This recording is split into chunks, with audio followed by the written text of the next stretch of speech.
கிருஷ்ணா, போன காரியம் என்னவாயிற்று? தாத்தா யுத்தத்தில் வீழ சம்மதித்து விட்டார்.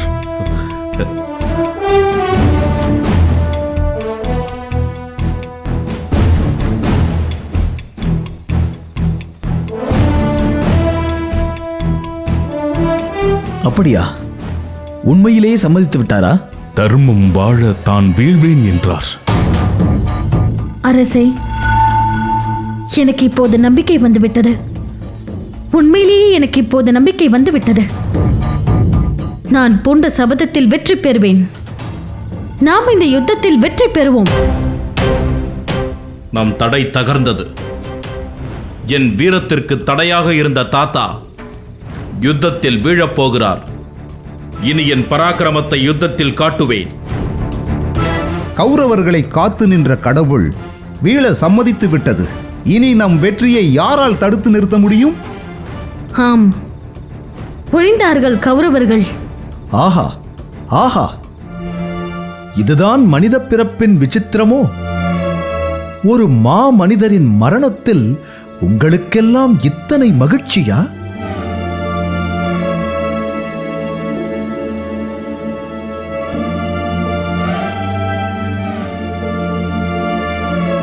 கிடைக்கப் போகும் வெற்றியை நினைத்து வீழப்போகும் மனிதனின் மகிமையை மறந்து போனீர்களே.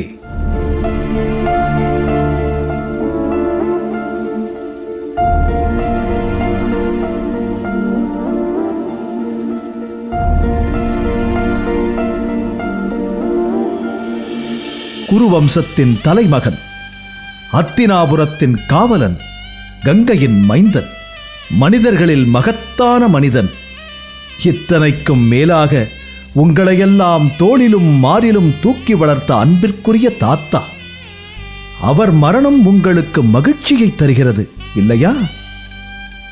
உங்கள் லட்சிய வெறியில் ஒரு மனிதனின் மகத்துவத்தை மறந்து போனீர்களே. உண்மை கிருஷ்ணா, பிதாமகர் எத்தனை மகத்தான மனிதர்! அவர் ஒரு ஆலமரமாக தழைத்து குருவம்சத்தை தன் நிழலிலே காத்து நின்றார். அவரை பேரோடு சாய்க்க துணிந்து விட்டோமே. அந்த கொடியவன் துரியோதனன் எங்களை இந்த நிலைக்கு ஆளாக்கி விட்டான் கிருஷ்ணா. நம் நேசத்திற்குரிய தாத்தாவிடமே அவரது மரணத்தை நம்முடைய வரமாக கேட்கும் நிலைக்கு ஆளாகி விட்டோமே. கிருஷ்ணா, பிள்ளையையும் கிள்ளிவிட்டு தொட்டிலையும் மாட்டும் கள்வன் நீ. பீஷ்மரிடம் அழைத்துச் சென்றதும் நீ. இப்போது கேள்விகளை எங்களிடம் கேட்கிறாயே. யாரை இழந்தேனும் இந்த தர்ம யுத்தம் நடந்தாக வேண்டும். எனவே ஆக வேண்டியதை கவனிப்போம். இனி என்ன? கடும் யுத்தம்தான். பீஷ்மரே சம்மதித்தாலும் அவரை வீழ்த்த இறைவன் அனுமதி பெற வேண்டும்.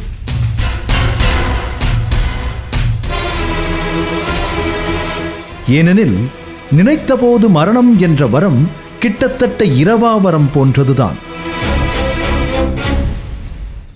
யுத்த காளியின் அனுமதி பெற வேண்டியது அவசியம். ஆம், அன்னை காளி தேவிக்கு களபலி கொடுப்பதின் மூலமே பீஷ்மரை வீழ்த்த முடியும்.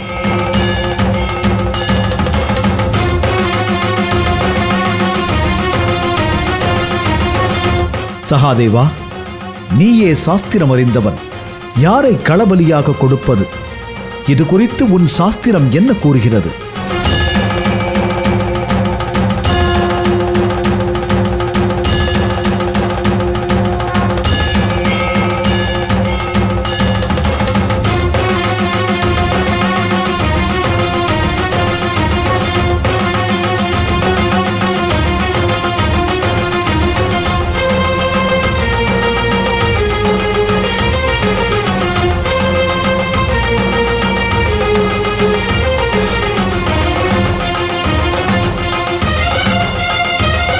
களபலி கொடுப்பது அத்தனை எளிதான விஷயம் அல்ல. ஏன்? அதில் அப்படி என்ன சிரமம் இருக்கிறது? களபலிக்காக நாம் தேர்ந்தெடுக்க உள்ள வீரன் 32 லட்சணங்கள் பொருந்தியவனாக இருக்க வேண்டும். இத்தனை லட்சணங்களும் பொருந்திய வீரன் கிடைப்பது அத்தனை சுலபமல்ல. அப்படி ஒரு வீரன் நம் படையில் எவரும் இல்லையா? ஏன் இல்லை? 3 பேர் இருக்கிறார்கள். யார் அவர்கள்? முதலாம் அவர் அண்ணன் அர்ஜுனன்.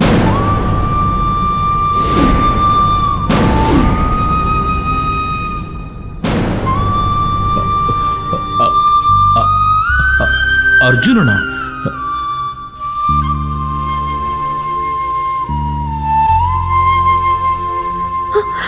ஐயோ, இது என்ன கொடுமை! அவரை இழக்க நான் ஒருபோதும் சம்மதிக்க மாட்டேன். அடுத்தது யார்? வேறு யாரும் இல்லை, நீயேதான்.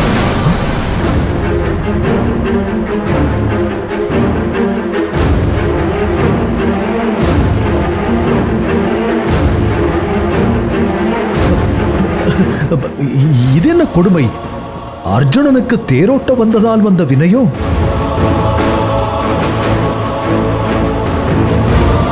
மூன்றாவது வீரன் அர்ஜுனனின் புத்திரன் அரவான்.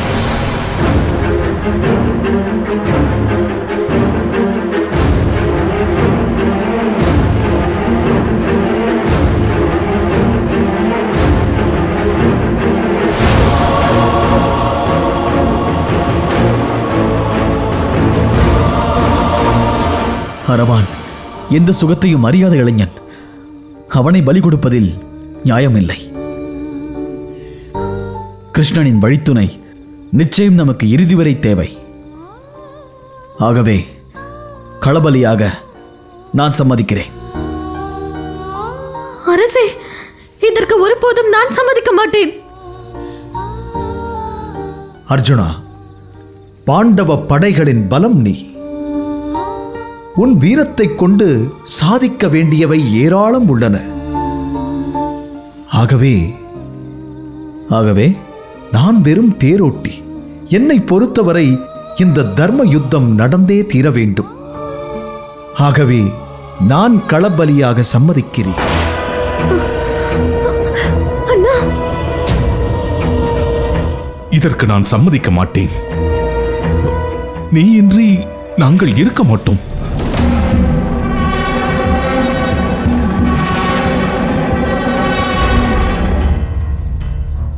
களபலியாக நான் சம்மதிக்கிறேன்.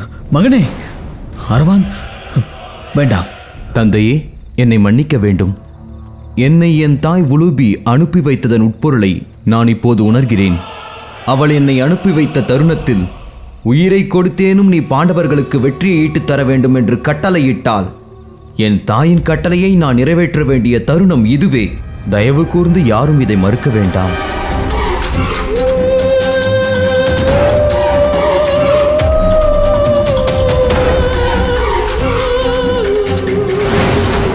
தீர்ந்தது பிரச்சனை. வேறென்ன சகாதேவா? அரவானை களபலி கொடுத்து விடலாம் அல்லவா? களபலியாக கொடுக்க இருப்பவரின் இறுதி விருப்பத்தை அறிந்து அதை நிறைவேற்ற வேண்டும். அப்போதுதான் இந்த களபலி பூர்த்தியடையும். அரவான், உன் இறுதி ஆசைதான் என்ன? எனக்கு திருமணம் செய்து வைக்க வேண்டும். மரணத்தை தழுவும் உனக்கு எதற்கு திருமணம்? ஒருவனின் மரணத்திற்கு பிறகு அவனை மணந்த மனைவியே கண்ணீர் விட்டு மாரடித்து ஒப்பாரி வைத்து கதறி அழுவாள். தன் கணவன் கட்டிய தாலி கொடியையும் மாங்கல்யத்தையும் பூவையும் பொட்டையும் இழப்பாள். அப்படி ஒரு பாக்கியம் எனக்கு கிட்ட வேண்டும்.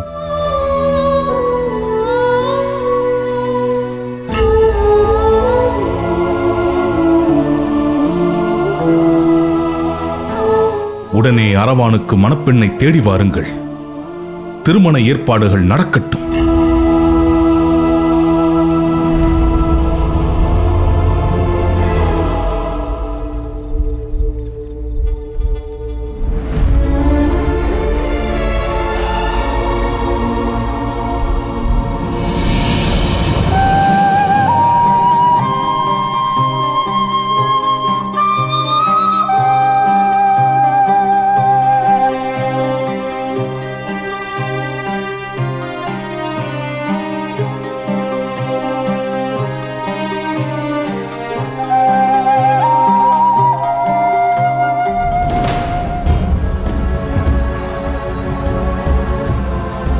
முகூர்த்த நேரம் நெருங்கிக் கொண்டிருக்கிறது. மணப்பெண் எங்கே?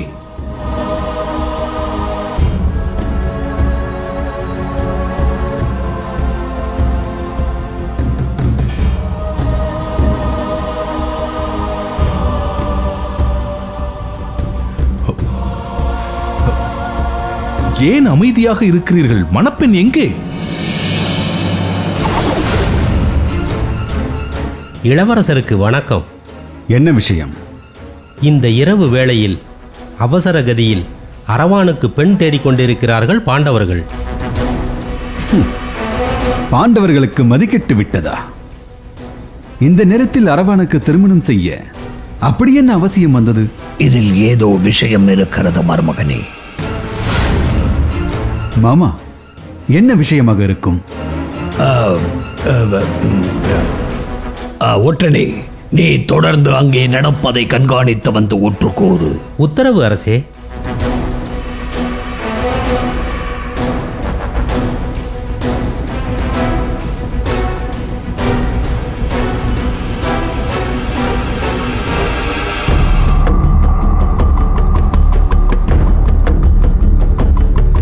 அப்படியா? நான் அறிவித்தது போல் அரவானை மணக்கும் பெண்ணுக்கு பொன்னும் பொருளும் ராஜ்யமும் வழங்குவதாக கூறினீர்களா? கூறிவிட்டோம். ஆனால் ஒவ்வொரு பெண்ணும் தன் கணவனையே பெரிதாக நினைக்கிறாள். அவனால் கிட்டும் மாங்கல்யத்தையும் பொட்டையும் பூவையுமே செல்வத்தை எல்லாம் விட பெரும் செல்வமாக கருதுகிறாள். அரவானுக்கு மணப்பெண் கிடைக்க மாட்டாள்.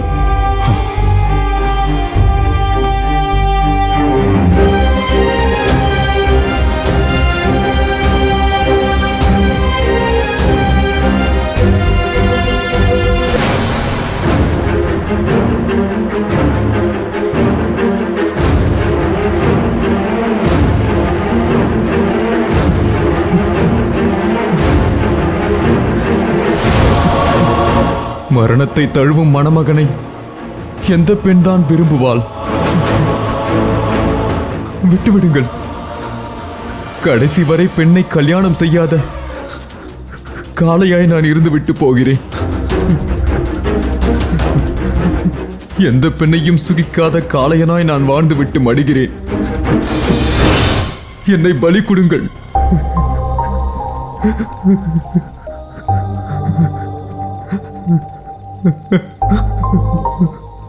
சகாதேவா, அரவானே தன் ஆசையை நிராகரித்து விட்டான்.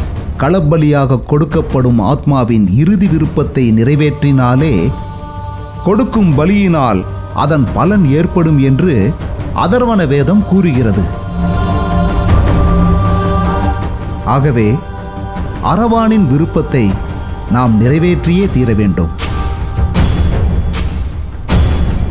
அது முடியாத பட்சத்தில் அரவானை களபலி கொடுத்தும் பலனில்லை. 9 நாள் யுத்தத்தில் இரு சேனைகளுக்கும் மிக பெரிதாக எந்த ஒரு பாதிப்பும் ஏற்படவில்லை. இருவருமே சமநிலையில் இருக்கிறோம்.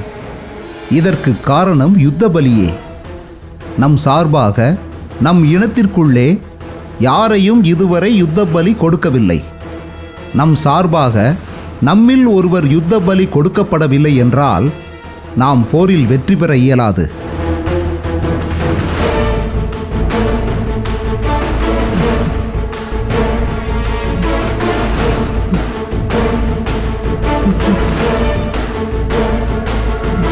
அரவான் நம் சார்பாக இதற்கு தயாராக இருக்கும்போது அவன் ஆசையை நிறைவேற்றினால் மட்டுமே இதில் வெற்றி பெற முடியும். இது காலத்தின் கட்டாயம்.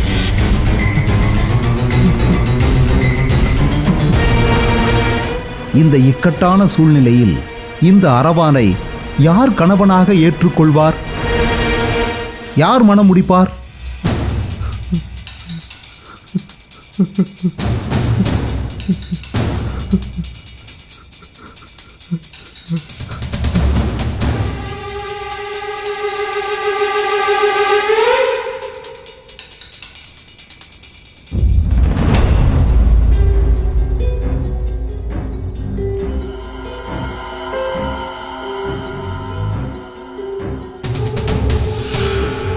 எப்படியோ இந்த தர்ம யுத்தம் நடந்தாக வேண்டும். உங்களுக்கு வெற்றி உண்டாக வேண்டும்.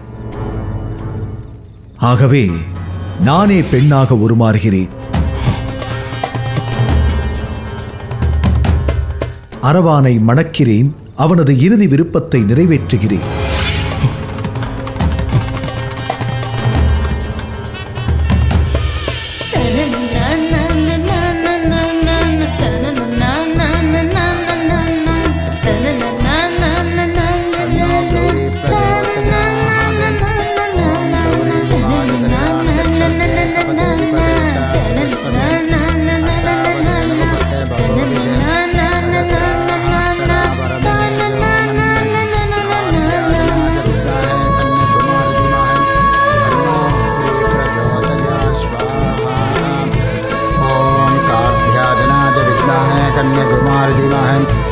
तन्नो गौरी प्रचोदया स्वाहा ॐ अग्नजे स्वाहा अग्नजे तन्नमः सोमाय स्वाहा सोमाय तन्नमः वाजवे स्वाहा वाजवे तन्नमः सूर्याय स्वाहा सूर्याय तन्नमः ॐ हिरण्यवर्णां हरिणीं सुवर्णरजस्रजां चन्द्रां हिरण्मये लक्ष्मीं च सकलवाद्यं ओम सर्वमंगलमांगल्ये शिवे सर्वार्थसाधिके शरण्ये त्र्यंबिके गौरी नारायणी नमोस्तुते मांगल्यं तन्तुनानेनाम उपजीवनहेतुनां कण्ठे भद्रामिं शुभहे त्वं जीव शरदां शतं मांगल्यधारणो शुभमुहूर्तोऽस्तु सुप्रतिष्ठितमस्तु शतमानं भवति शताय पुरुषः सतेन्द्रजम् आजुषेवेन्द्रजे प्रदतिष्ठति धनं धान्यं वशं भगवता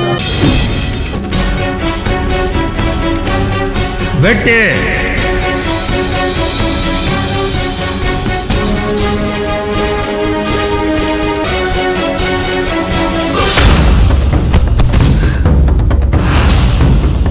ஐயோ ஐயோ, நான் என்ன செய்வேன்? நான் என்ன செய்வேன்? கட்டிய தாலி மஞ்சள் காயவில்லை, நெற்றியிலே இட்ட திலகம் கலையவில்லை, சூடிய மலர் இன்னும் உதிரவில்லை, சுடர்விடும் முகத்தை கூட காணவில்லை. என்னை கண்ணீரிலே மிதக்க விட்டு சென்றாயே, என் கண்ணாளனே சென்றாயே, கண்ணாளனே சென்றாயே, என் கண்ணாளனே.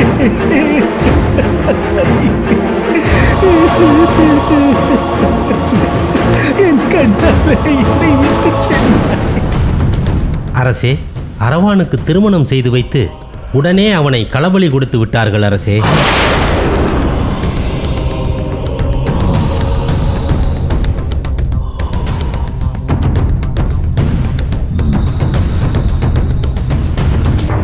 அரவான், நீ ஆத்மபூர்வமாக கொடுத்த பலியை நான் ஏற்றுக்கொண்டேன்.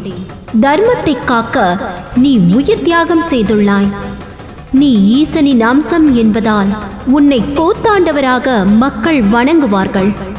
ஆணிலிருந்து தோன்றிய திருநங்கைகள் உன்னை மணந்து உனக்கு பொட்டையும் பூவையும் மஞ்சளையும் இழப்பார்கள். ஆகவே இந்த களபலி எதற்காக கொடுக்கப்பட்டதோ அந்த நோக்கம் நிறைவேறியது. உனக்கு என்ன வரம் வேண்டும் கேள். அன்னையே, நான் இந்த குருக்ஷேத்திர யுத்தத்தில் இறுதி வரை பங்கேற்க விரும்பினேன். ஆனால் அது நிராசையாக உள்ளது.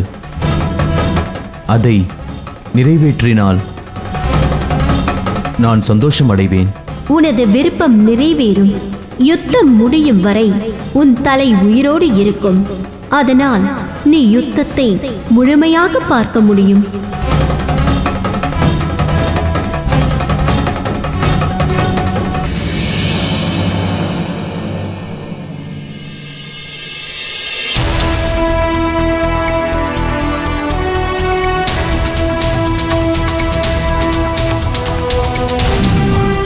மாமா, தங்கள் ஒருவரின் வருகைக்காகத்தான் இத்தனை பேரும் காத்துக் கொண்டிருக்கிறோம். மாமா, முக்கிய முடிவுகள் எடுக்க வேண்டிய இந்நேரத்தில் இவ்வாறு காலம் தாழ்த்தலாமா? மருமகனே, நாளை யுத்தத்தின் முக்கிய நாள் அல்லவா? பீஷ்மரை எப்படி காப்பது என்று ஆலோசித்துக் கொண்டிருந்தேன். நானும் அதைதான் யோசிக்கிறேன். பீஷ்மரை பாண்டவரிடமிருந்து காப்பாற்ற ஏதேனும் வழி இருந்தால் கூறுங்கள். நான் ஏற்கனவே கூறியதுதான். எக்காரணம் கொண்டும் பாண்டவர்கள் ஐவரும் பீஷ்மாச்சாரியாரை நெருங்க விடக்கூடாது. அது எப்படி சாத்தியம் மாமா? தினந்தோறும் அந்த அர்ஜுனன் பீஷ்மர் இருக்கும் இடத்தை நோக்கி அல்லவா தனது தேரை செலுத்துகிறான். அஞ்சாதே மருமகனே, பாண்டவர்கள் வருவார்கள். ஆனால் அவர்களை பீஷ்மரை நெருங்க விடாமல் நாம் போருக்கு அவர்களை அழைக்க வேண்டும். அவர்களின் கவனத்தை திசை திருப்ப வேண்டும். ஆம், அது ஒன்றே பீஷ்மரை பாண்டவர்களிடமிருந்து காக்க ஒரே வழி.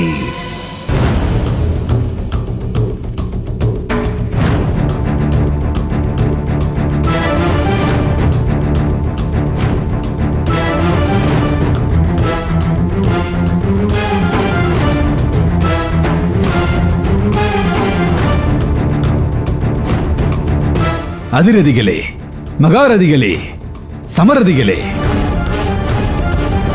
நாளை நடக்கும் யுத்தத்தில் நம் அனைவரின் கவனமும் பிதாமகரை நோக்கியே இருக்க வேண்டும். யார் பிதாமகரிடம் யுத்தம் செய்தாலும் அவர்களை தடுத்து அவர்களிடத்தில் நாம் யுத்தம் செய்ய வேண்டும். அவர்கள் பிதாமகரிடம் யுத்தம் செய்வதை தவிர்க்க வேண்டும். அத்தினாபுரத்தின் இளவரசனான துரியோதனன் பிறப்பிக்கும் பிரத்யேக உத்தரவு இது. நாங்கள் ஆமோதிக்கிறோம்.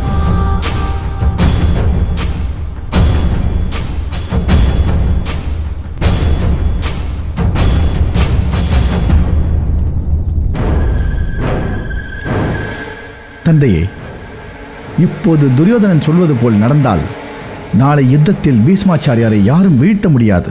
தாங்கள் நினைத்தது நடக்கவே நடக்காது. நடக்கும். நிச்சயம் நான் நினைத்தது மட்டுமே நாளைய யுத்த களத்தில் நடக்கும். எப்படி தந்தையே? அது எப்படி தந்தையே நடக்கும்? தான் யாரோடு யுத்தம் செய்ய வேண்டும் என்பதை எப்போதும் நாம் தீர்மானிப்பதில்லை. நம் எதிரியே தீர்மானிக்கின்றான். அப்படியெனில் நாளை பாண்டவர்கள் யாரோடு யுத்தம் செய்ய வேண்டும் என்பதை அவர்கள் அல்லவா தீர்மானிக்க வேண்டும். அதை துரியோதனன் எப்படி தீர்மானிக்க முடியும்? தந்தையே, தங்களுக்குள்ள அரசியல் ஞானம் வேறு யாருக்கு வாய்க்கும்? உலகா, உறங்கி ஓய்வெடுக்கும் வேளையில் ஏன் சிரித்துக் கொண்டிருக்கிறாய்? அது ஒன்றுமில்லை. நாளை பாண்டவ யுத்தத்தில் ஒருவர் வீழப் போகிறார் அல்லவா, அதை நினைத்து சிரித்துக் கொண்டிருந்தேன். ஓய்வெடுக்கும் வேளையில் ஓயாமல் போரை பற்றி சிந்திக்கிறார். பலே. மருமகனே, நாளைய போர் குறித்து உனக்கு ஏதேனும் சந்தேகமா? மாமா, உறுதிமொழி எடுத்த பிறகு சந்தேகம் வருமா? ஏதோ சிரிப்பு குரல் கேட்டதே என்று வந்தேன். நான் வருகிறேன்.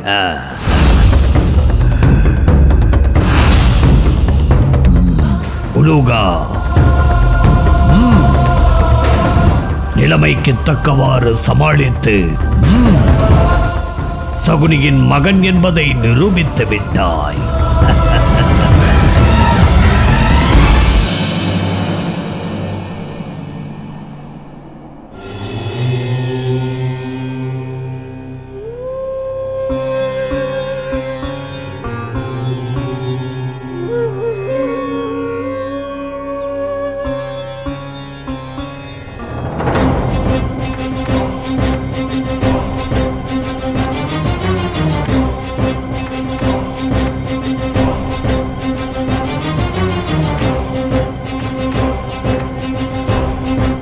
தாயே, உன் பிள்ளை தேவவிரதன் வந்திருக்கிறேன். உன்னை காண வேண்டும். உன் ஆசி இந்த பிள்ளைக்கு வேண்டும் அம்மா. அம்மா, இனி ஒரு முறை உன் மடி தேடி ஓடி வரும் வாய்ப்பு ஏற்படப் போவதில்லை. அம்மா, உன்னை காண வேண்டும் அம்மா. அம்மா,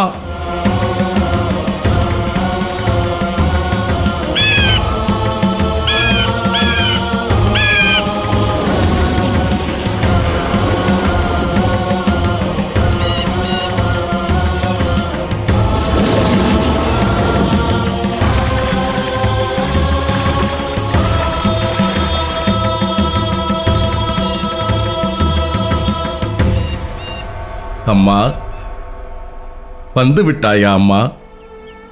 மகனே தேவவரதா, கலங்காதே. உன் அன்னை கங்காதேவி உனக்காக வந்திருக்கிறேன்.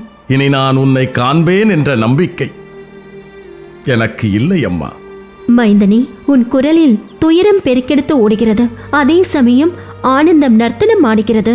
இந்த இரட்டை மனநிலை உனக்கு எதற்காக வந்ததென எனக்கு புரியவில்லை. அம்மா, தந்தையின் ஆணைப்படி இந்நாள் வரை அத்தினாபுரத்தின் காவலனாக வாழ்ந்து வந்தேன். அந்த வாழ்வு இன்றோடு முற்றுப் பெறுகிறது. எனக்கு பிறகு அத்தினாபுரத்தின் நிலை என்னவாகுமோ என்ற கவலை என்னை வாட்டுகிறது. அதனால் என் குரலில் துயரம் தழும்புகிறது. அதே நேரம் தர்மத்தை காப்பதற்காக நான் இன்று மரணத்தை ஆறத் தழுவ உள்ளேன். அதனால்தான் எனக்கு இந்த ஆனந்தம். இதில் நீ துயரப்படவோ ஆனந்தப்படுவதற்கோ ஒன்றுமில்லை.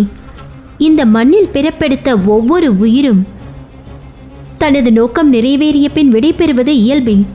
8 வசுக்களின் தலைவனாக நீ பிறந்த அன்றே விடை பெற்றிருக்க வேண்டியவன். ஆனால் நீ ஆற்ற வேண்டிய கடமை இன்னும் இருந்ததால் இத்தனை காலம் நீ உயிர் தரித்திருந்தாய். ஆனால் இப்பொழுது உன் கடமையை முடித்து விட்டாய். அம்மா, நீ சொல்வதும் சரிதான். ஆனால் எனக்குள் ஒரு கேள்வி என்னை உறுத்திக் கொண்டே இருக்கிறது. என்ன கேள்வி அது? நான் அத்தினாபுரத்தின் காவலனாக என் கடமையை செய்ய மறந்து விட்டோனோ என்பதே என் நெஞ்சை உறுத்தும் கேள்வி. நீ அத்தினாபுரத்தின் காவலன் என்பதை விட தர்மத்தின் தலைமகனாக இருப்பதையே உன் அன்னையான நான் விரும்புகிறேன். உலகில் தர்மமே தலை சிறந்தது. அந்த தர்மம் வெல்ல வேண்டும். நன்றி அம்மா, நன்றி. வாழ்க்கை புரியாத போது தொடங்குகிறது, புரிகின்ற போது அது முடிந்து விடுகிறது. நன்றி அம்மா.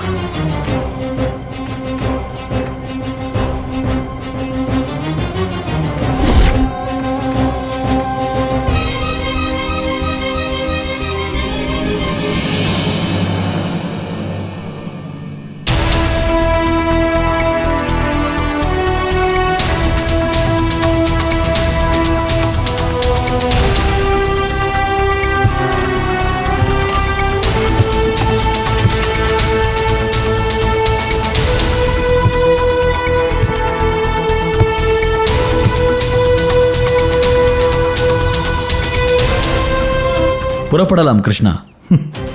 கொஞ்சம் பொறு. இன்னும் ஒருவர் வரவேண்டும். இன்னும் ஒருவர் வர வேண்டுமா? யார் அது கிருஷ்ணா?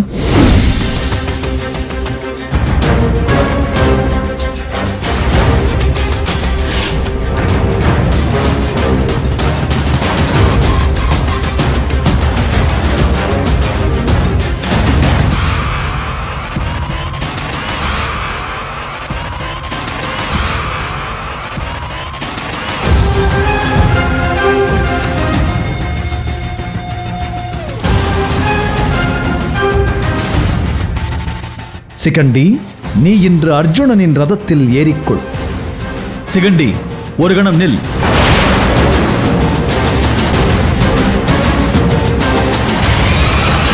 கிருஷ்ணா, சிகண்டியை இன்று எதற்காக என் தேரில் ஏற சொல்லுகிறாய்? உன் தாத்தா பீஷ்மாச்சாரியரை வீழ்த்த வேண்டாமா? இது சத்திரிய தர்மத்திற்கு எதிரானது. ஒரே ரதத்தில் 2 ரதிகள் இருந்து சத்துருவை சம்ஹாரம் செய்வது தவறு கிருஷ்ணா. நான் இதற்கு உடன்பட மாட்டேன். அர்ஜுனா, இது சத்திரிய தர்மம் பேசும் தருணம் அல்ல. சத்திரிய தர்மத்தை விட உலகத்தின் கர்மத்தை காப்பதுதான் சிறந்தது. ஆகவே நீ சிகண்டிக்கு வழிவிடு. அது முடியாது கிருஷ்ணா. அர்ஜுனா, என் வார்த்தைகளில் உனக்கு நம்பிக்கை இல்லை. உன்னையும் மீறி உனக்கு உன் தாத்தாவின் மேல் பாசம் பெருக்கெடுக்கிறது. அப்படித்தானே? இல்லை கிருஷ்ணா, இல்லை, ஒருபோதும் அப்படி இல்லை. ஆனால் இது நீதி என்று என் மனதிற்கு படவில்லை. பார்த்தா, நீதியும் நானே, தர்மமும் நானே. இதில் உனக்கு குழப்பம் தேவையில்லை. நான் நடத்தும் பாதையில் நம்பிக்கையோடு நட. அர்ஜுனா, கிருஷ்ணன் தர்மத்தை மட்டும் அறிந்தவன் அல்ல, இந்த தர்ம யுத்தத்தை அறிந்தவன். அவன் சொல்வதை கேள். அர்ஜுனா, இன்றைய யுத்தம்தான் இந்த குருட்சேத்திர யுத்தத்தின் வெற்றியையும் தோல்வியையும் தீர்மானிக்கப் போகிறது. எனவே கிருஷ்ணர் கூறுவதை கேளுங்கள். தயை கூர்ந்து இதை மறுக்க வேண்டாம். அர்ஜுனா, குழப்பம் வேண்டாம். கிருஷ்ணன் கூறும் எதுவும் நமது நலத்தின் பொருட்டே. அவன் கூறுவதை கேள். அர்ஜுனா, உன்னை நற்கதியில் கொண்டு சேர்ப்பேன். என்னை நம்பு. என் விஸ்வரூப தரிசனம் கண்ட பின்பும் உனக்கு ஏன் இந்த தயக்கம்? கிருஷ்ணா, நீயே கதி என்று சரணடைந்தேன். உன் வாக்கே எனக்கு தெய்வத்தின் வாக்கு. சிகண்டி, ரதத்தில் ஏறு.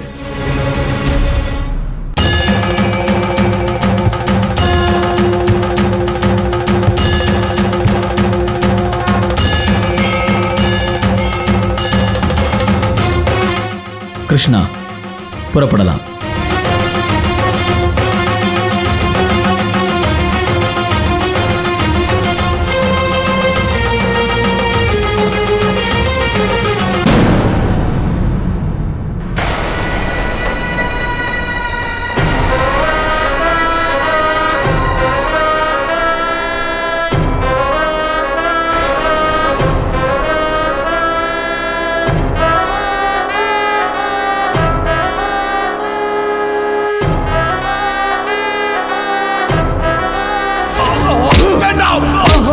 வலிக்கிறது தந்தையே, வலிக்கிறது தந்தையே.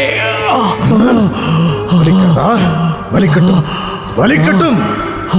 உன் ஊனமுற்ற கால்களோடு நீ எடுத்து வைக்கின்ற ஒவ்வொரு அடியும் அந்த குரு வம்சத்தை அழிக்க வேண்டும் என்ற எண்ணத்துடன் உன் மனம் வைராக்கியத்தில் நிலைத்திருக்கட்டும்.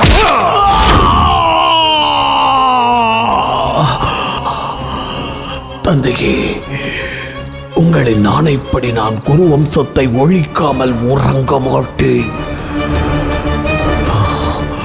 நம் வம்சத்தை அழித்த பீஷ்மனின் வம்சத்தை அழிக்காமல் விட மாட்டேன்.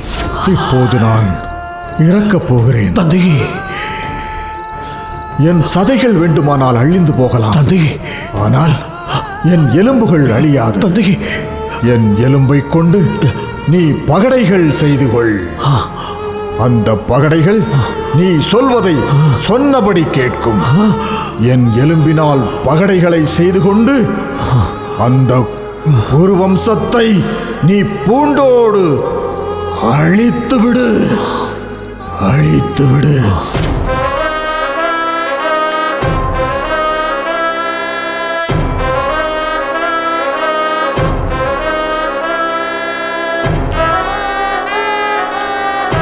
தந்தையே,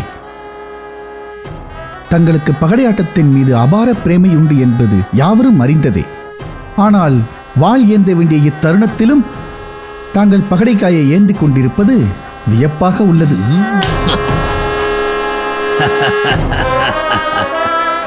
மகனே உலோகா, இன்று கௌரவர்களும் பாண்டவர்களும் வாழ் ஏந்துவதற்கு காரணம்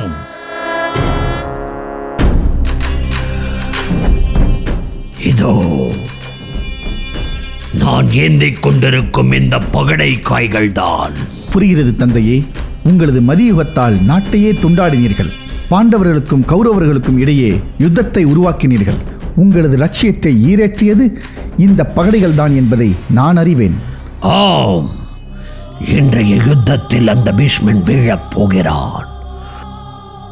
நம் குலத்தை அழித்த அந்த பீஷ்மன் அழியப் போகிறான். தந்தையே, பீஷ்மர் விரும்பும் போது தன் மரணத்தை பெறும் வரம் பெற்றவராயிற்றே. அவர் எப்படி யுத்தத்தில் வீழ்வார்? அந்த கிருஷ்ணன் வீழ்த்துவான். அதற்கான வேலைகளை அவன் நேற்றே துவங்கிவிட்டான். தந்தையே, அனைவரும் யுத்தத்திற்கு ஆயத்த நிலையில் இருக்கிறார்கள். தங்களின் வருகைக்காக காத்துக் கொண்டிருக்கிறார்கள். விரைந்து வாருங்கள். உங்களுடைய மகிழ்ச்சியை உங்களுக்குள்ளேயே புதைத்து வையுங்கள். யாராவது கண்டுகொள்ளப் போகிறார்கள். உண்மைதான் உலோகா, நீ முன்னே செல். இதோ நான் பின்னே வருகிறேன். அப்படியாகட்டும் தந்தையே.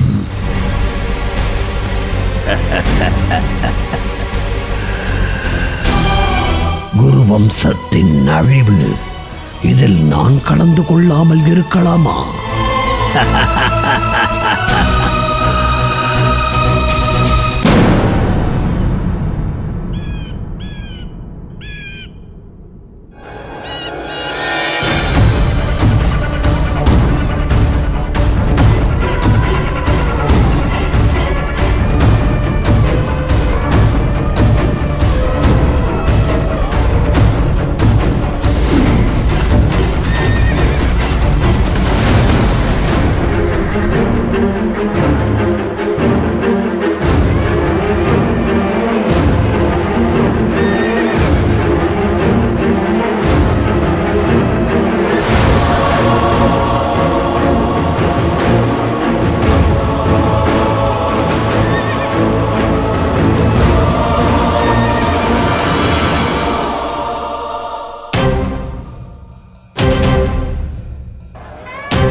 அரசி, 10ஆம் நாள் யுத்தம் தொடங்கியது. கிருஷ்ணன் பாஞ்சன்ய சங்கு எடுத்து ஊதுகிறான். பாண்டவ படைகள் திமிர்த்து நிற்கின்றன.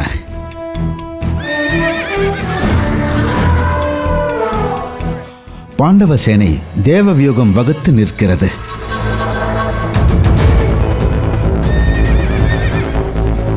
கௌரவ சேனை அசுர வியூகம் வகுத்து நிற்கிறது.